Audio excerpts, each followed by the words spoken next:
اعوذ باللہ من الشیطان الرجیم بسم اللہ الرحمن الرحیم رب اشرح لی صدری ویسر لی امری واحلل عقدۃ من لسانی یفقہوا قولی۔ جب دنیا ریزہ ریزہ ہو جائے گی، قیامت کی چھوٹی اور بڑی نشانیوں کے بارے میں علامات صغریٰ، قیامت کی چھوٹی نشانیاں، امام مہدی کا ظہور، 12واں حصہ۔ فاطمیوں نے اپنے عہد اقتدار میں شافعی مسلک کے تمام قاضیوں کو معزول کر دیا اور ہر جگہ قبروں اور مزاروں کو رواج دیا۔ ان کی کرتوتوں کے باعث امت پر بے شمار مصیبتیں نازل ہوئیں۔ قرامطہ بظاہر مسلمان ہونے کا دم بھرتے تھے، لیکن حقیقت میں وہ ملحد تھے۔ یہ لوگ تمام مذاہب سے خارج تھے۔ ان کا مذہب آگ کے پجاری مجوسیوں اور ستاروں کے پجاری سابیوں کے مذاہب سے مرکب ہے۔ امام ابن کثیر رحمۃ اللہ علیہ فرماتے ہیں، فاطمیوں کا دور حکومت 280 برس سے زیادہ عرصہ پر محیط ہے۔ عبید اللہ قرہ نے مہدی ہونے کا دعویٰ کیا اور مہدیہ نامی شہر کی بنیاد رکھی۔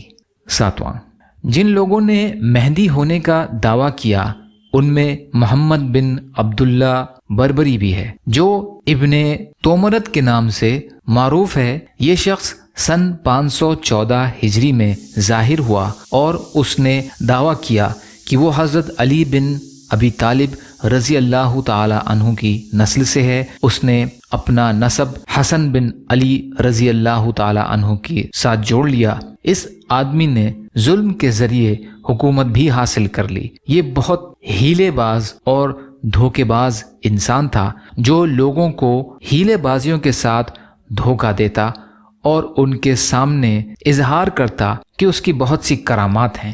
اس کی ایک ہیلے بازی یہ بھی تھی کہ اس نے ایک دفعہ کچھ لوگوں کو قبروں میں داخل کر دیا اور کچھ لوگوں کو لے کر آیا تاکہ انہیں نشانی دکھائے۔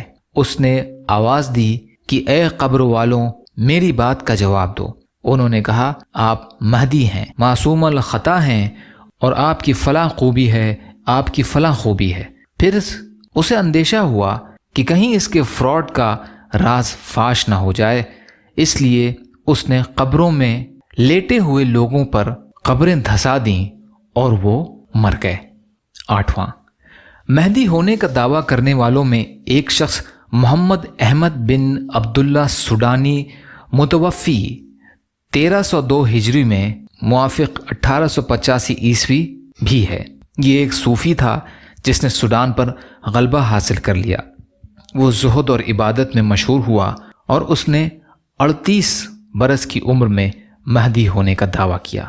قبائل کے سردار اور بزرگ لوگ اس کی طرف مائل ہوئے۔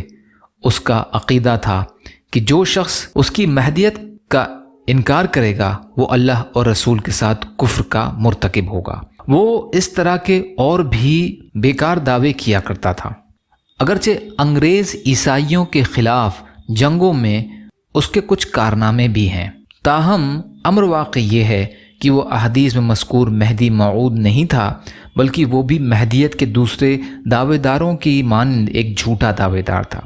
مہدیت کے دعوے داروں میں ایک شخص محمد بن عبداللہ قحطانی بھی تھا۔ یہ شخص مملکت سعودی عرب کے دارالخلافہ ریاض میں ظاہر ہوا تھا۔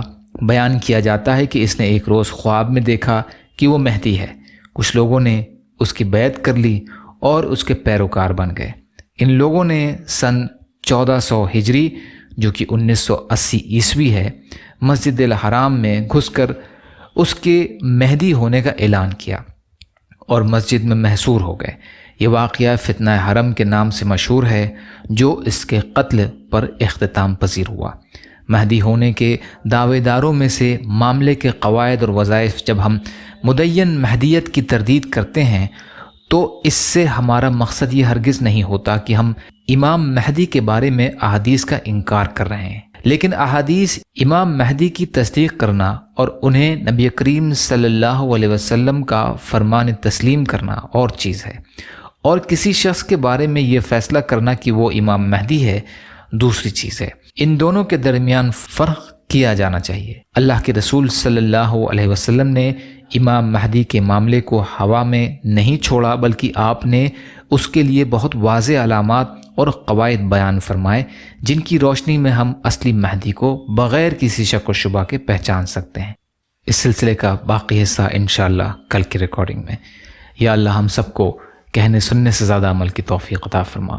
یا اللہ جو مظلوم ہیں، پریشان حال ہیں، بیمار ہیں، قرض میں ہیں، بے روزگار ہیں، محتاج ہیں، ان کی مدد فرما۔ یا اللہ دنیا اور آخرت کی تمام خیر عطا فرما۔ یا اللہ مظلوم فلسطینیوں کی، کشمیریوں کی، روہنگیا مسلمانوں کی اور مسلمان جہاں بھی پریشان حال ہیں، ظالموں کے ظلم کا شکار ہیں، آپ ان کی جیسا بہتر سمجھے ویسے حفاظت فرمائیں۔ یا اللہ آپ قادر مطلق ہیں، آپ کے لیے ہر چیز آسان ہے، ہمارے لیے بھی آسانیاں پیدا فرمائیے۔ یا اللہ صبر کرنے والا، شکر کرنے والا اور اچھی طرح عبادت کرنے والا بنائیے۔ ربنا تقبل منا انک انت السمیع العلیم برحمتک یا ارحم الراحمین۔ لا الہ الا اللہ محمد رسول اللہ۔ السلام علیکم۔